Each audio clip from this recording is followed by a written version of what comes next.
Ladies and gentlemen, welcome to the press conference. The two-day informal meeting of ECOFIN has come to an end. You will be briefed by its President and Minister of Finance, Mr. Yannis Stournaras, and on behalf of the Commission by Mr. Jonathan Fall. You have the floor, Minister. Dear friends, I hope you enjoyed your stay in this country. I'm very pleased, and the Greek government is very pleased that we have a very fruitful Eurogroup and ECOFIN meeting, and FEMI ECOFIN meeting as well last night, where we covered many topics. So all in all, we are very satisfied with the progress achieved.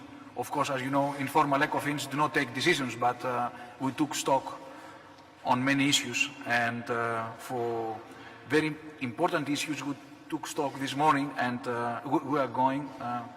me and Jonathan were going to talk about them now. So in our second informal ECOFIN working session, we discussed banking structural reform and banking union. On the issue of banking structural reform, ministers had the opportunity to hear a comprehensive presentation by the Commission on its proposal on banking structural measures, improving the resilience of European Union credit institutions, and I will give the floor a little bit later to Jonathan Fall. Michel had to take the plane, but Jonathan can brief us on the detail of this very, very important file. From the part of the Presidency, I can say that this initial exchange of views by the ministers was very useful and constructive on such a complex file. Extensive discussions have already taken place over the last 2 months in the Financial Services Committee, FSC, and in the Economic and Financial Committee, EFC.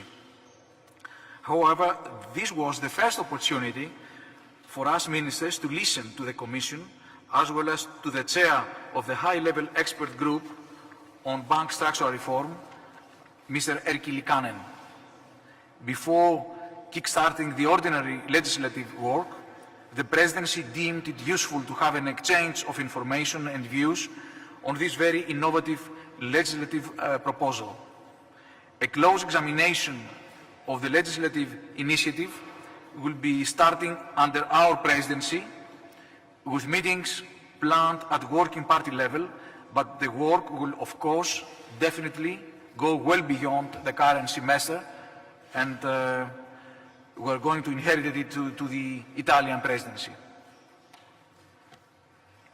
We also had an exchange of views about the state of play on the implementation of the single supervisory mechanism, SSM. Sorry, to bequest it to the Italian Presidency, not to inherit it. On the basis of an update by the chair of the ECB Supervisory Board, MS Daniel Nui. As you may recall, at the ECOFIN of the 18th of February, we had a first presentation related in particular to the first quarterly report, which the ECB was submitting to us and the Parliament on SSM implementation. The ECB is now steering phase 2 of the asset quality review. Mrs. Nui gave us a very comprehensive assessment of the work so far.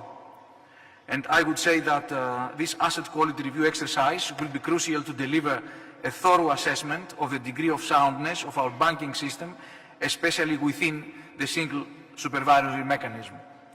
For that purpose, stress tests will be an essential complement to the asset quality review. The detailed methodology for the stress tests will be published only later this month. All in all, we had a good exchange on the single supervisory mechanism implementation, and there was a strong interest in following up on this exchange when we may take stock of further developments later in the year. Finally, we had a sort of stock-taking exchange on the European Union's banking union and on the single resolution mechanism in particular, mainly on the way forward following the agreement that the Greek presidency reached on this key file with the Parliament and the Commission. On this, I will leave Jonathan to brief you of the next steps in these processes. Finally, I would like to highlight recent political agreements reached by the Greek presidency and the Parliament on Payments Account Directive, PAD, and the regulation on key information documents on the packaged retail and insurance-based investment products, well known as PRIPS. So the agreement on the Payments Account Directive, PAD, is an important milestone for the deepening of the internal market and the reinforcement of competition in the financial services for the benefit of consumers. It offers the possibility to all European citizens to access a bank account by removing artificial barriers to access payment services for those who need them. The key information document, PRIPS agreement, enhances investor confidence and protection by increasing transparency, raising consumer awareness, and facilitating comparison between different investment products in order to assist retail investors with their investment decision. We expect that this new approach of consumer-friendly rules on standards of information about these projects will contribute to restoring confidence. Confidence of investors in the markets, in banks, which we consider essential for ensuring sustainable economic growth in the coming years. Thank you. Mr. Hall, please. Thank you, Minister. Right, sorry. Thank you, Minister. Let me start by apologizing to you all on behalf of Commissioner Michel Barnier. He's had to fly back immediately for a plenary meeting of the European Parliament. He was very satisfied with the outcome of these discussions, and we are all very grateful to the Greek presidency for the excellent organization and all the very hard work that has been done throughout the presidency so far. Qui a été fait pendant la présidence jusqu'à maintenant, parce qu'elle n'est pas finie. Je voudrais en tout cas souligner, comme l'a fait le ministre, l'importance des accords qui sont intervenus pour ce qui concerne le paquet PRIPS et la directive PAD. Ça, ce sont des réformes très importantes pour le citoyen de l'Union. Il s'agit de rapprocher la banque de la vie quotidienne des citoyens et des résidents dans nos pays. Le débat de ce matin, en ce qui concerne la réforme structurelle, a été particulièrement important parce que c'était la première occasion pour les ministres d'échanger de manière informelle dans le contexte que nous avons eu pour cette réunion, discuter de la proposition de la Commission du mois de janvier et qui elle-même partait du rapport qui avait été fait par le groupe Licanen. Michel Barnier a été très satisfait de l'évolution de la discussion qui a été constructive. Les ministres ont tous été d'accord pour dire qu'il y avait encore beaucoup de travail à réaliser sur la base de cette proposition, mais ça n'empêche que la plateforme et le cadre avaient été fixés par la Commission pour la suite des discussions techniques qui se fera sous l'égide de la présidence hellénique, et puis il y aura bien sûr d'autres discussions politiques entre les ministres et le nouveau Parlement qui interviendront après les élections. Mais nous avons fixé le cadre dans lequel se déroulera le débat. Nous avons prévu une proposition qui est raisonnable structural nous avons reform mis sur la proposal table, et cette is in proposition a de way réforme a structurelle completion of the est en whole fait la range finalisation of regulatory de reform toute une série de mesures instruments de which the réformes European Union has adopted réglementaires over the last 5 de years, mise en place both in d'instruments response ces dernières to the années, ces crisis 5 dernières and années, in suite order à to la make sure crise, et that pour we have the réagir necessary en étant instruments sûr at our d'avoir les disposal bons to deal with instruments à notre problems which may disposition arise pour in the faire future. face aux problèmes qui pourraient se poser à l'avenir. Merci. Thank you very much, Mr. Fall. We are ready to take your question. Please Merci. state your name and your C'est le moment affiliation, de poser vos questions and et also présentez-vous s'il vous plaît. the person you are directing your question to. Dites Thank you. également à qui vous vous adressez lorsque vous posez votre question. Thanks. Hello, hello. Hello. Hi. Jim Brunsden from Bloomberg News. It's a question for the presidency. Question à la Given that there présidence. does seem to be a lot of concern and opposition to aspects of the bank structure En ce qui proposal, concerne la how proposition much headway do you structure et think you réforme can de actually structure, vu qu'il n'y a pas make on that beaucoup under your d'opposition, presidency? pensez-vous And pouvoir how avancer much do you beaucoup think it's sous going to votre have, the text présidence? itself will have to Pensez-vous change to que le become texte acceptable? sera finalisé ou est-ce qu'il faut beaucoup changer pour qu'il soit acceptable? Well, this is an ongoing issue.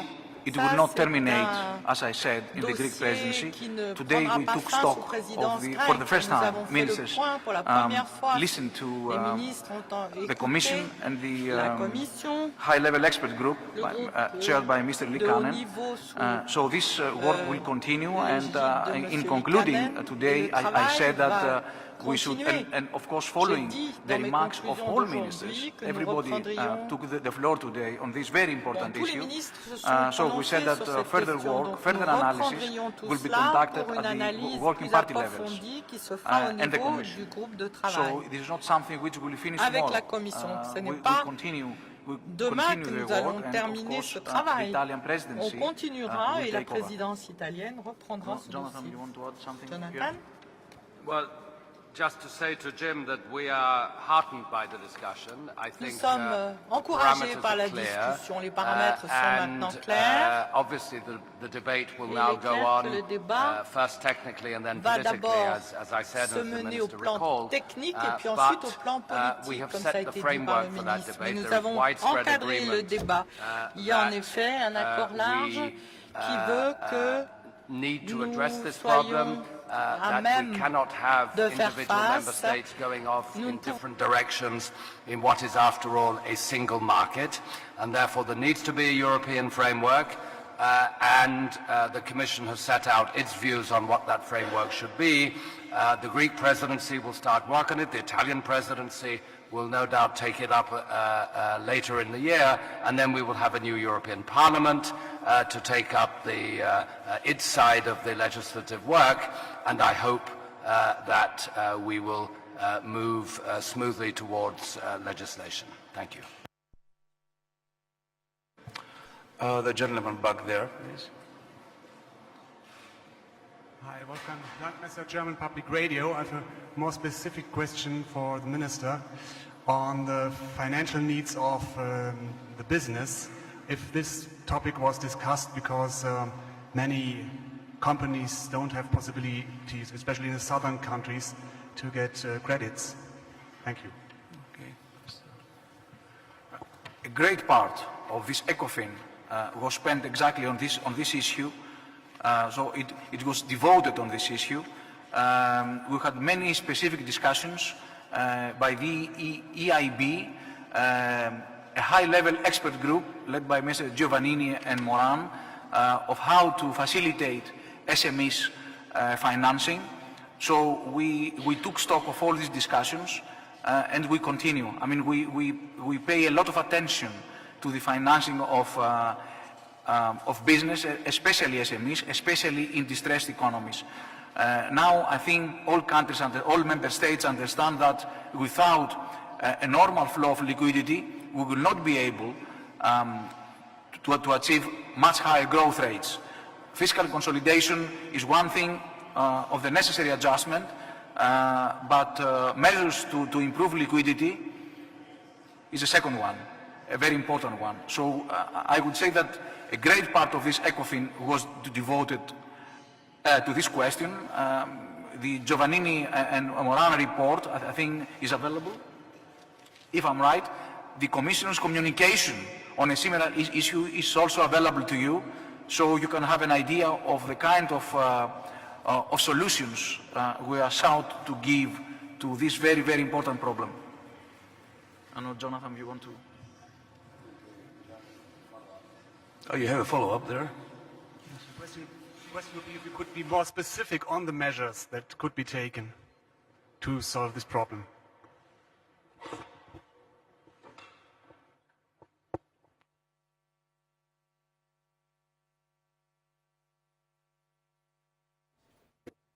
Well, if I may start on that, yes, of course.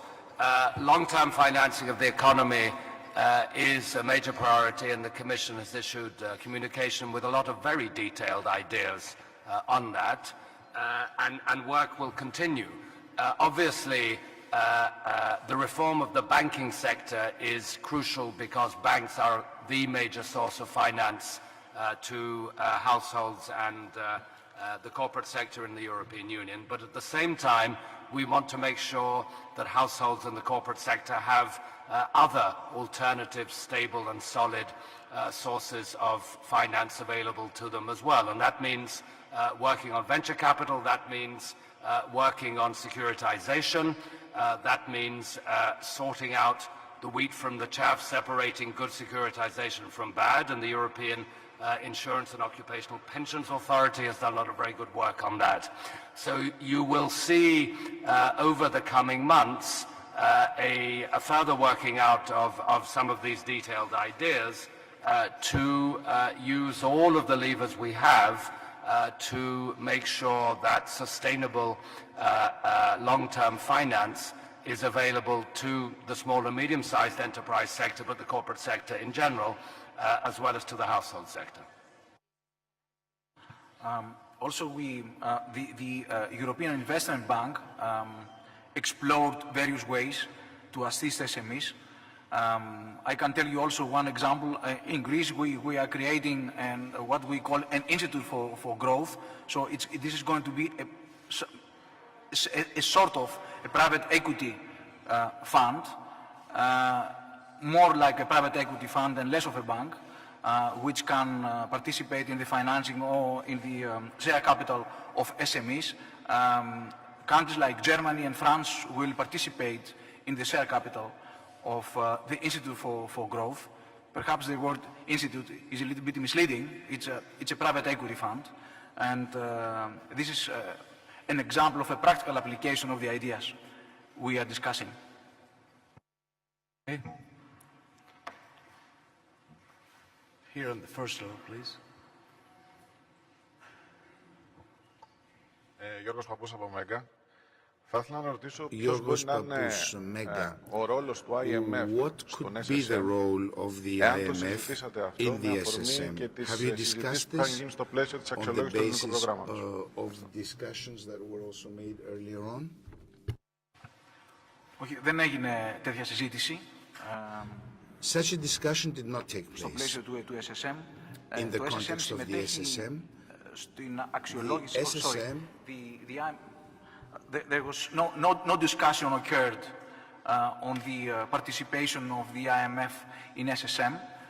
The IMF participates only in the evaluation of the financial sectors of distressed economies of program countries, and only in this context the IMF participate in the evaluation of financial policies in European Union member states, and I stress with the emphasis on the distressed economies. But there was absolutely no discussion in these 2 days about the role of the IMF in the SSM. The gentleman there, please. Andres Mourenza for the Spanish FNUS Agency. To Mr. Paul, you spoke about the measures to differentiate bad and good securitization. Could you follow up a bit on that? Because as we know, this crisis started by the problem of securitization of bad loans in the United States. So what are the measures that can be taken so not to repeat the same mistakes than before? Well, we're very much aware of that, of course, and that is why it is necessary to develop, as we have been doing and will continue to do, proper criteria for the assessment of risk and the weighting of risk, and the asset quality review which the European Central Bank is carrying out in the framework of the single supervisory mechanism is part of that work as well. Securitization doesn't mean that anything goes.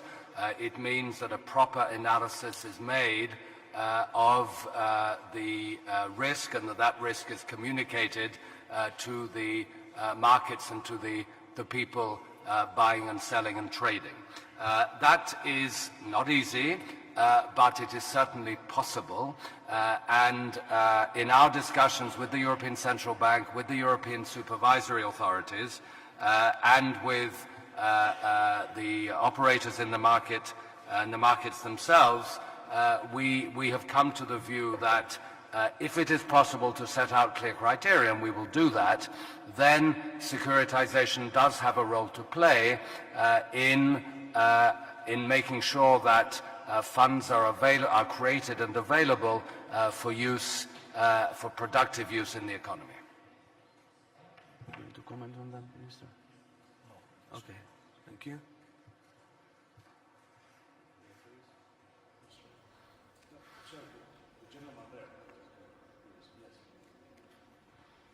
Good morning from Antenna. A question to the President of ECOFIN. Following this morning's discussion, how certain is the ECOFIN that the European banking system is absolutely secure? And I will also ask about the Greek banking system and whether if countries that have a need for assistance, whether we can be assured that Europe will finance these countries on demand. Nico, I think we have learned our lessons from the crisis. This is why we asked the European Commission, the European Parliament, and the Presidency, the Lithuanian Presidency before the Greek Presidency now, to conclude an agreement on the SRM. Jeroen Dijsselbloem is also concluding his negotiations with the IGA. So we are pretty sure that by mid-April the European Parliament will be able to vote on the banking union, and then the Council will adopt the regulations. So we are doing everything possible to make sure that the banking system is safe. Yeah, the Commission wants to comment on that. Well, just to add to what the Minister said, the last few years have seen a wide range of regulatory reforms. We have improved the capital holdings of banks. We have taken measures to make sure that the managers of banks have the right incentives to do their jobs responsibly. We have created the banking union for the euro area countries and others which may wish to join them. We have engaged in international discussions in the G20 and the Financial Stability Board with the same objectives in mind. The derivatives markets have been completely reformed so that over-the-counter derivatives are now traded openly through central counterparties. All of these things should mean that our banks in Greece and elsewhere are much safer, sounder, more sustainable than they were when the crisis revealed their weaknesses. So a great deal has been done. There's still a lot more to be done. There's a lot of detailed implementation work to be done. There is still work on shadow banking and other issues. This is not completely over yet, but I think perhaps we're too close to it to see, but if we stand back and look at what has happened in the last 5 years, one can see that the entire way in which the banking sector is run and regulated has been fundamentally transformed. Regarding now the particular case of Greece, on top of what has been said, as you know, we had secured 50 billion out of the loan for the banking system. Out of this 50 billion, 25 billion have been used for the recapitalization of the systemic banks. 14 billion have been used for resolutions. So there are 11 billion left in the HFSF, which is considered a very safe buffer for the Greek banking system. And this is why in the Parliament we voted a draft law on Sunday, which tries to maximize the use of private sector participation in banks' capital in order to safeguard those 11 billion, so they can form a buffer. And if at the end of the day all capital needs that might arise are covered by the private sector, then this 11 billion can be used simply to repay debt and to reduce debt. Any follow-up on this question? Okay. The lady there in the fourth row, I think. Lalela Kusantapoulou from Imerisia. I would like to ask the Presidency and the Commission if you are satisfied with the latest the political agreement on the SRM in the light, of the considerations that many think that the backstop is not efficient and the money is too few, and even if the time frame for gathering the money has been reduced from 10 years to 8, it is still a long way off until it is fully functional. Thank you.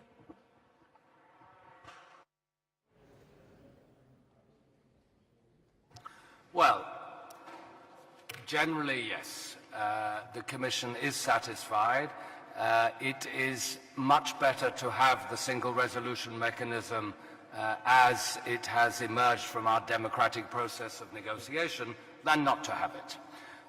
One can always criticize this or the other aspect, and the Commission's initial proposal was no doubt a much better text in some people's eyes as well. But I'm not here to look back at the past. This is what the European Union has produced through its Parliament, through its Council of Ministers, through an intergovernmental agreement. We all know the challenges that we face and faced in the banking sector. This will work. It is a complicated system. I don't think anybody can deny that. The Parliament worked very hard to make sure it wasn't excessively complicated, but we have all worked very hard to produce not only the single resolution mechanism, but the single supervision mechanism as well, which will substantially change the way in which banks operate and the public authorities deal with them in the European Union. It's a solid package. It's built on a set of common rules, the single rule book, which all 28 member states will apply, but the banking union will apply through the SSM and the SRM mechanisms, and it will work. Of course, in the case of resolution, we hope it never has to work, but if it does, you will see, I think, that it can work, and it will work quickly, and the necessary decisions will be made. And please don't forget that the importance of all of this is that it is an alternative to bailing out banks by asking taxpayers to pay for them. We have seen where that led us. The whole point of resolution is that you have a bail-in system rather than a bail-out system, and banks look after themselves rather than asking their governments and ultimately their taxpayers to bail them out, thus risking the solvency not only of the banks but of the countries concerned. So the link between the sovereign and the bank has been, I think, cut in the way the European Council wanted it to be cut. And the Presidency is very pleased that we came to a political agreement with the European Parliament.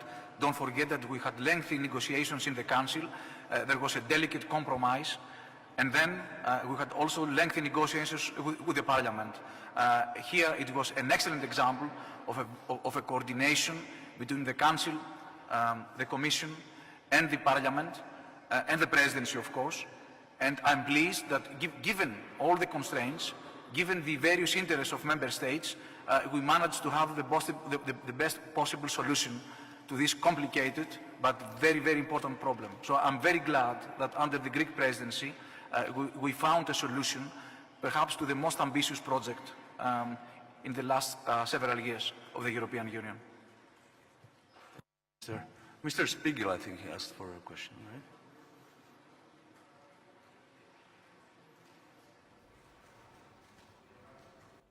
Thank you. Peter Spiegel from the Financial Times. A question for Finance Minister Stounaras. I believe the term of Mr. Papoulios as head of the Greek Central Bank ends in a couple months. Your name is frequently mentioned as a potential replacement for him as head of the central bank. Is that a job you're interested in, and have you discussed that with the Prime Minister? Thank you. No, I have not made any discussions with the Prime Minister. And as you know, both the fate of a minister and the fate of a central banker under the European regulations is in the hands of the Prime Minister and the Parliament. So there's nothing new on this.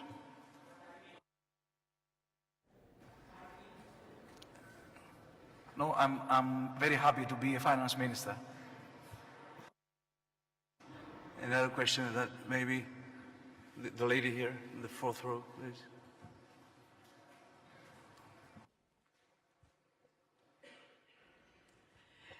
Mr. Fowle, a question concerning the structural reform of banks. Can you say something more on that? And then, will we have a division between the investment and the trade part of banking activities? We have also heard that the competitiveness of European enterprises will be reduced. No, excuse me, of European banks will be reduced if these measures are applied. Thank you. Well, yes, with pleasure. I won't describe the proposal in too much detail, but the basic idea is to prohibit the most risky speculative activities, that is to say proprietary trading, where a bank uses its own capital, its deposits, or money that it borrows to speculate on its own account. That activity is a benefit only to the bank itself, and it should not be conducted by the same entity that engages in normal retail banking activities. That is the main prohibition. The rest is left on the basis of a set of criteria to be agreed, largely in the hands of the supervisors in each country, which know best the realities of the banking sector. But there have to be common criteria, because otherwise we would end up with 28 very different systems across the European Union, and we therefore have those criteria in our proposal which should guide the supervisor towards the necessary decisions on separation of other high-risk activities from the more routine activities of banking.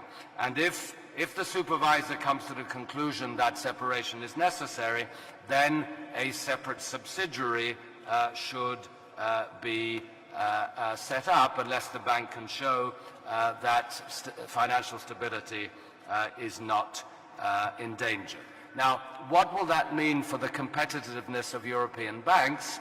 Well, it shouldn't really harm them at all. It should encourage more confidence on the part of their customers. And since the only separation requirement would be the creation of separate subsidiaries, then the overall corporate structure would not be damaged. So we think this is a proportionate, sensible, rather modest proposal. It builds on what a lot of our countries have begun to do anyway. It builds on work done by the United States under the Volcker rule, and this Barnier rule, if you want to call it that, is a further addition to the range of instruments which we think, and we are not alone in thinking, are needed to respond to the crisis. As I said, there will be a lot of technical work to be done on this now. and then further political consideration by ministers and members of the European Parliament, and we'll see where the debate ends up, but we have set the parameters for that debate. Thank you. We have time for one more question, please. The gentleman there was asking before. Mathieu Bion, Agence Europe. On banking union, did you receive some signals by non-Eurozone countries that they will join the banking union or definitely not join the banking union? And has the issue of contributions by banks to the Single Resolution Fund be tackled today?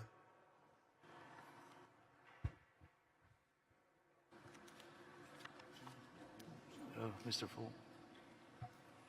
Well, no non-Euro member state made any announcement today about its intentions, but there have been discussions throughout the process of negotiation of the banking union which show that many of the non-Euro countries are very interested in the development of the banking union. Each one of them will decide on its own whether and when to join. It's a free choice, but I think the advantages of membership will become very apparent as the banking union begins to work and the supervision of the European Central Bank begins to be conducted and the single resolution mechanism works. What I can tell you without giving away any secrets is that in the negotiation we spent as much time dealing with the issues of the non-Euro countries as we did with the Euro countries, which are automatically members of the mechanism. And I think that shows that the non-Euro countries, many of them, wanted to negotiate a banking union which they would feel comfortable in joining when, if and when, they decide to do so. Contributions. Yes, contributions to the Single Resolution Fund. The texts are now subject to very, very finalization, agreed, both the intergovernmental agreement and the regulation. But of course, there will be further implementing work to be done to set out the precise rules on contributions, and they were indeed discussed in a very general way, because this was not a decision-making council, as the Minister said earlier.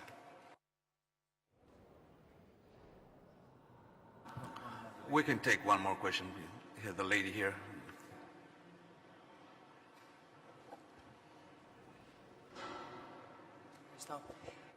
Nikki Kitsantonis for the New York Times. For the Minister, could you give any more details about the private equity fund? You said that Greece is setting up to participate in share capital increase of small businesses. For instance, the size of the fund, what stage investment it would be involved in, when it's due to start operating, and so on. Thank you. I think this is not under my responsibility. Mr. Hadjidakis gave, I think, an interview yesterday after the meeting he had with Mr. Schäuble. So I do not know many details, so I don't want to say something which is not precise. But there will be participation of a German bank, of France. I don't know what kind of participation France will make, and of course the Greek government. And then we sought to have participation of the private sector.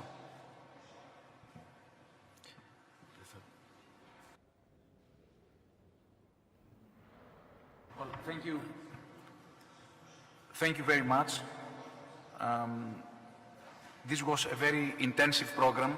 I wish to thank many people because we had to run many things in parallel. We had the negotiations with the Troika, we had the Presidency, and of course we had to run the Ministry of Finance in a difficult period. So there are many people, civil servants, advisors, who have worked for the success of this Eurogroup meeting and the informal ECOFIN. I would like, without being unfair to the others, to single out three ladies.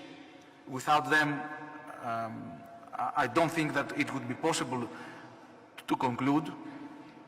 The first is Maria Mavridou, who has worked day and night, endlessly, with the Parliament, with the European Parliament, and the European Commission, and of course other member states, to bring forward this agreement, the SRM, and at the end also she worked with the team of Jeroen Dijsselbloem to combine forces.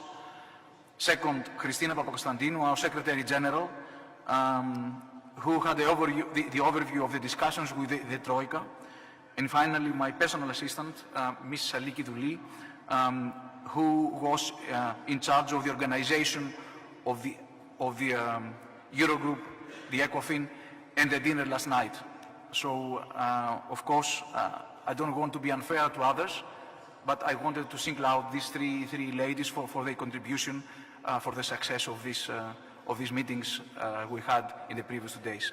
Thank you.